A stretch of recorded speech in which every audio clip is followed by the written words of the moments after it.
But అంటే మీరు ఇచ్చే మెటీరియల్ కానీ అలాగే సిలబస్ కానీ ఎట్లా ఉంటుంది అంటే వాళ్ళకి చాలా యూజర్ ఫ్రెండ్లీలో ఉంటుందా, ఏమైనా డౌట్స్ వస్తే కనుక ఏ టైప్ ఆఫ్ లో తీరుస్తారు మీ ఫ్యాకల్టీ కానీ మీ సంబంధించిన వాళ్ళకి? మెటీరియల్ అనేది ఎప్పుడైనా సరే అథెంటిక్ సోర్సెస్ నుంచే మనం డ్రా చేయాలండి. You are preparing for government jobs or government entrance test for professional education institution. అలాంటప్పుడు మన అథెంటిక్ సోర్సెస్ అంటే ఎన్సీఆర్టీస్ ఉంటాయి first, which are published by Government of India under Ministry of education.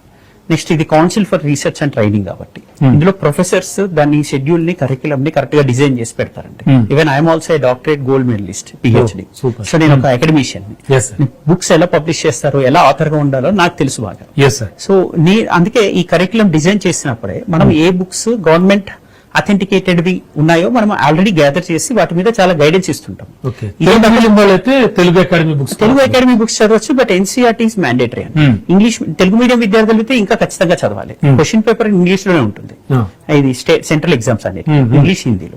ఇంకొక విషయం ఏంటంటే వీళ్ళకి సంబంధించినటువంటి అఫీషియల్ సైట్స్ ఉంటాయి, ప్రెస్ ఇన్ఫర్మేషన్ బ్యూరో అండ్ దీంతో పాటు all India radio spotlight analysis అని, సంసద్ టీవీ డిబేట్స్ జరుగుతుంటాయి, రాజ్యసభ టీవీ అనేవాళ్ళు.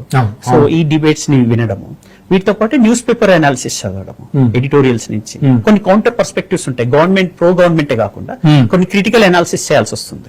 ఆ క్రిటికల్ అనాలిసిస్ కి కౌంటర్ పర్స్పెక్టివ్స్ న్యూస్ పేపర్ నుంచి దొరుకుతుంటాయి. సో ఎడిటర్స్ రాస్తుంటారు, ఎడిటర్స్ కాలమ్స్. సో వీటి ద్వారా వాళ్ళు హోలిస్టిక్ గా ఇన్ఫర్మేషన్ గ్యాదర్ చేయాలి. దీనికి సంబంధించి news paper reading habit develop చేస్తూ డైలీ ఒక కరెంట్ అఫైర్స్ క్లాస్ పెడుతూ ఫ్యాకల్టీస్ దాని సమ్మరీ ఎక్స్ప్లెయిన్ చేస్తూ, సమ్మరీ ఎలా తయారు చేసుకోవాలి, క్వశ్చన్స్ ఎలా హ్యాండిల్ చేయాలో నేర్పిస్తూ, వాటి మీద డిబేట్స్ కండక్ట్ చేస్తూ, వీకెండ్ యాక్టివిటీస్ కండక్ట్ చేస్తూ, టెస్ట్ కండక్ట్ చేస్తూ ముందుకు తీసుకెళ్తాం.